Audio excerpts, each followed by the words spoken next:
In this video, we're going to show you how to fix Minecraft exit code 1. So exit code 1 is the most annoying Minecraft error that you'll ever encounter when you're using the game. So this appears whenever you use a mod or a mod pack when you're using CurseForge and you're trying to install a mod pack, and this is going to pop up a lot. So the first fix is to reinstall your Java. So to update Java, download the latest installer from their official page or on the Oracle's website.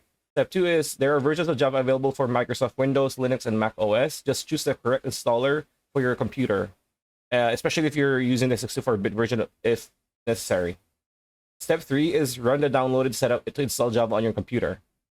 Step 4, close the setup once the installation is complete and see whether or not this works. This works a lot of times, but sometimes the error persists. So you might need to modify the Minecraft launcher path. So to do this, edit the Minecraft launcher's path, right-click on its shortcut on the desktop and select Properties. Step 2 is switch to the Shortcut tab in the Properties window.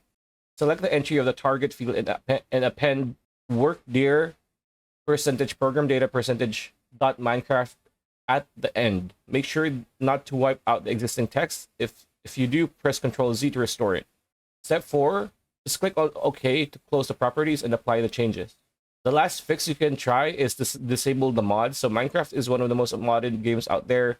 While the right mods can greatly elevate your gameplay experience, too many mods can crash the game.